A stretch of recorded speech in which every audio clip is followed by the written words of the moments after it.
Joining us now is Dr. Gad Saad, a great friend of mine, visiting professor and global ambassador at Northwood University, author of The Saad Truth About Happiness and the Parasitic Mind. Dr. Saad, great to see you. How are you, sir? So, Dr. Saad, I'm doing well. You were the first guest that we thought of someone who could really speak truth to power about what we're seeing in New York and a broader takeover of the West by Islam. And I said something yesterday. I said, look, it doesn't feel right or seem right that the West is quickly being taken over. Both London and New York are going to have Muslim mayors and having third world immigration that has made that possible. Dr. Saad, how should we think about all of this? Look, Islam, like any ideology, has certain defining tenets, some of which might be perfectly consistent with our values, but many of which, regrettably, are perfectly inconsistent with our values. So, take, for example, Sharia law, which is Islamic law. It purports that the severity of a punishment depends on the identity of the perpetrator and of the victim. In that sense, it couldn't be any more antithetical to American jurisprudence, which basically says that Lady Justice has to be blind. And so the people who say, hey, all religions have good and bad, I mean, in a very idiotic sense, that's true. But, Jains, people who practice Jainism, are extremely pacifist, so much so that when they walk down the street, they use a broom so that they don't inadvertently step on any ants. Regrettably, Islam is not as peaceful as Jainism, and therefore we must make sure to let in people who share our values. But why is this so complicated? And so why is it that secular Westerners, especially in New York, go out of their way to try to elect someone like Mamdani, who has by no way whatsoever could you say this guy is a believer in Western values? What drives that? So, I mean, there are several reasons, one of which is so Islamophilia, the love of Islam, stems from several, parasitic ideas, one of which is that Islam, because it is in the minority status in the West so far, it is viewed as the underdog. And of course, progressives with their suicidal empathy love to view the underdog as downtrodden, and therefore we need to protect it. Of course, what they don't know is that Islam is the majority position in 56 countries that constitute the Islamic organization, the IOC. OIC, Organization of Islamic Cooperation. And so therefore they have this reflex, right? The noble Gazans are the sweet boys, the Israelis are the mean guys. And so that just comes from the reflexive bent of progressives to always go for the minority. And so what further about Islam do you wish or want Westerners to know about? Do you think that Islam is compatible with Western civilization?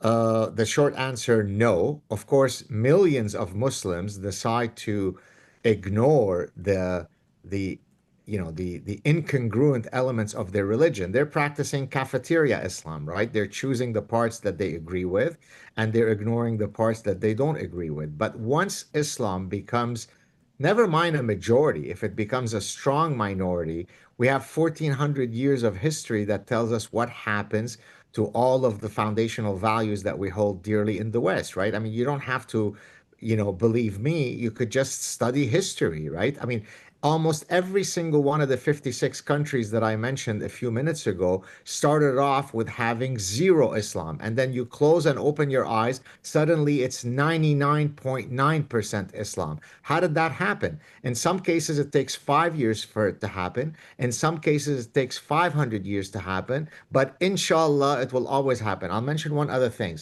Many of your viewers may not know this.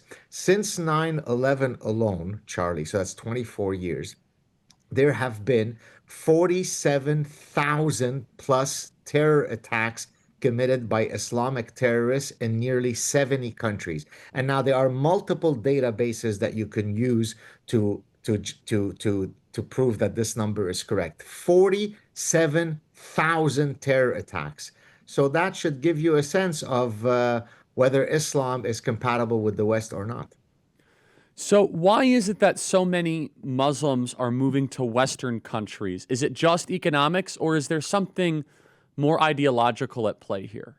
It's both. Of course, many Muslims have no interest in conquering anyone, and they want, as you just said, exactly what you said, which is I want better economic opportunities for me and my children and so on.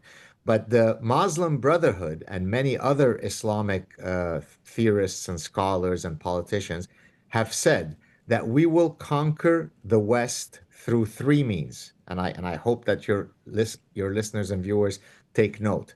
Number one, we will conquer the West through the womb of our women, right? So that's a demographic fertility battle. We will produce five children, you will produce 1.2 children, and we will outbreed you. Number two, we will conquer the West through hijrah. Hijrah is the Arabic word for immigration, and that's exactly what we do with our open border policies. And number three, we will conquer the West by using your miserable freedoms and liberties against you. They're screaming this out from the top of the mountain, and yet most Westerners choose to ignore it, Charlie. It is so galling. It is so frustrating. I escaped that world 45 plus years ago, and here it is now hunting me down 50 years later. And it's what can we do to fortify ourselves against this? And mass immigration leads to bad policies. You become what you import. And I know that you're working on a book called Suicidal Empathy, but help me further understand the fortification strategy to help prevent this. Well, demography is indeed destiny, right? I mean, a culture is defined by the values that the majority of people share in that culture. Cultures are not all equal, right? Cultures that throw gays off rooftops are not as good as cultures that don't. Cultures that don't engage in female genital mutilation of their little girls are not as good as cultures that don't, and so on and so forth. So cultures have values, religions have values. It is perfectly reasonable for a host society to say, you're only welcome here as long as you completely reject some of the values that are antithetical to ours. If yes, welcome in, my brother. If no, stay from where you came from. I mean, it's as simple as that. But again, Charlie, the reflex in the West, hence parasitic mind and suicidal empathy, people in the West have been taught that it is gauche, it is callous to ever criticize someone's religion. And that's what makes most Westerners so impotent to ever criticize Islam because they say, well, I've got my religion, they have theirs. Who am I to judge them? Well, you should judge if those values are inconsistent with those that you hold dear. And people in the West assume that Western values are universal, and they're not. What in particular makes Islamic values incongruent with Western values? What are the specifics you would say? Well, there are many, but one of which, so look, all Abrahamic faiths have a coalitional psychology, us versus them, right? The Jews say they are the chosen people and they are the goys. The Christians say they are the ones who accept Jesus and are going to heaven and the rest who are going to hell. The Muslims say that they are the believers and the kuffar, the non-believers, which is kind of a derogatory term. But there is something unique in Islam in that the doctrines of Islam spend an extraordinary amount of time being very concerned about those that don't share their faith, right? So, for example, Judaism is not a proselytizing religion. That's why there are only 15 million Jews in the world. There are as many Jews today in the world as there were at the start of the Holocaust, roughly. Totally. Okay. Whereas Muslims, in a sense, it's the ultimate successful marketing That's strategy such a good because point. in 1400 years, Charlie, they have nearly 2 billion people. So Islam is successful. Judaism sucks at marketing itself. And so there are many elements within the contents of the doctrines of Islam that make it uniquely dangerous. And again, this doesn't take away from the fact that most Muslims are perfectly nice and sweet and peaceful. Of But course. where Islam goes, personal liberties Well, die. and think about even within that statement, Doctor said, okay, they're peaceful and sweet because we're comparing them to Western values, and so Exactly. if you compare a Muslim to Muslim values, so they're sweet by our standard is what I'm saying, and so Right. insofar that they will comply to the Western standard, then fine, of course. But what is a good Muslim? What in a Muslim standard, what does a good Muslim look like? Well, certainly one, by doctrinally speaking, is certainly one who is working to unify the entire globe under the unifying flag of Allah, right? So that should give shivers down the spine of most people. Look, Egypt used to be fully 100% Coptic Christian country. Fast forward many centuries, it's now 10% Coptic. Lebanon, during my lifetime, when I grew up in Lebanon, was a majority Christian country. Fast forward 45 years, it is a largely Muslim majority country. What happened to the Syrian Christians? What happened to the Iraqi Christians? What happened to the Pakistani Christians? So again, it's not as though Islam always goes into a place and decapitates everyone who's not Muslim. But by one mean or another, once Islam takes a foothold somewhere, then the trajectory is very clear. And so, if we wish to have the United States become an Islamic country, stay with the current open border policies, and in 500 years, we'll all be named Muhammad. What a smart point that in the Islamic text they spend so much time about people who do not share their values. Christianity spends a fair amount of time on it, but nowhere near Islam, though. It doesn't seem there are like direct calls in Islam of what to do for those that don't believe, and it's a very pernicious preoccupation. We have Dr. Saad here, and I want Dr. Saad to react to the Limbaugh laws. Rush used to do this with a cigar, and it was just so great. I want to play 526 and then let Dr. Saad just riff. This is if Rush Limbaugh was king, and we should have listened to Rush. This was 20 years ago. 20 years ago! I should get a hat. Rush was right about everything. Play cut 526. Everybody's making immigration proposals these days. Let me add mine to the mix. Call it the Limbaugh laws. First, you immigrate to our country, you have to speak the native language. You have to be a professional or an investor. No unskilled workers allowed. Also, there'll be no special bilingual programs in the schools with the Limbaugh laws, no special ballots for elections, no government business will be conducted in your language. Foreigners will not have the right to vote or hold political office. If you're in our country, you cannot be a burden to taxpayers. You are not entitled to welfare or food stamps or other government goodies. You can come if you invest here, an amount equal to 40,000 times a daily minimum wage. If not, stay home.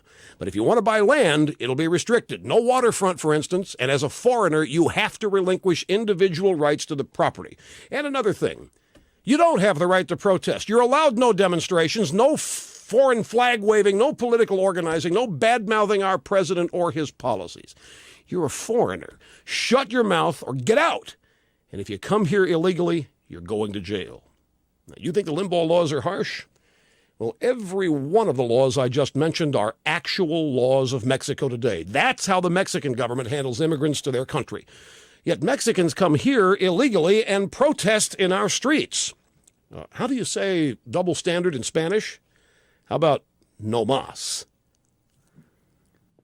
Dr. Saad, react to the great Rush Limbaugh's as a conversation starter. He is missed. Look, I don't know about the 40,000 of I the know. minimum wage. I'd have to calculate whether that number makes sense or not. But the general, gist of what he's saying, I mean, I couldn't agree more, right? I mean, what is it that allows, what's the logic of having illegal immigrants, more money spent on them than American vets who've lost limbs fighting, defending our liberties? It's insane. I mean, hence that's the exact point of my next book, Suicidal Empathy. So yes, Rush Limbaugh is right about everything. In closing here, Dr. Saad, what would you said the West is a woman to be mounted? That is the Islamic creed. Remind us of it. So that quote comes from, so prior to people knowing who I am, I mean, now I couldn't get away with it, but in the past, because Arabic is my mother tongue, I would hold conversations with all sorts of, Muslim and Arabic speaking people to sort of gauge their sentiments about things. And I would repeatedly hear from Arabic speaking, Muslim speaking immigrants, and in this case it was in Canada, always say that the West is a woman to be mounted. And what the reflex that that captures is that all of the virtues that we think as laudable in the West, compassion, magnanimity, uh, generosity, empathy, are heard as weakness, weakness, weakness, and weakness by cultures that don't necessarily share our infinite largesse. And so it's exactly what they're So, saying. West is weak, it's a woman, therefore really you quick, mount. we know the Red Green Alliance, right? But Yes. Islam is all about power, and leftism is all about power. Maybe that's also what they have in common. Exactly. They both despise the West. So, because we both despise the West, we will join in unison in trying to get rid of the West. But of course, the leftists don't recognize that once Islam becomes ascendant, they will be decapitated just like the rest of us. Dr. Saad, please plug your work so our audience can follow and support you. The Parasitic Mind was a big international bestseller. You can certainly read my latest book on happiness, The Sad Truth About Happiness. And I am feverishly working on my next book, which should be out probably early in 2026, called Suicidal Empathy.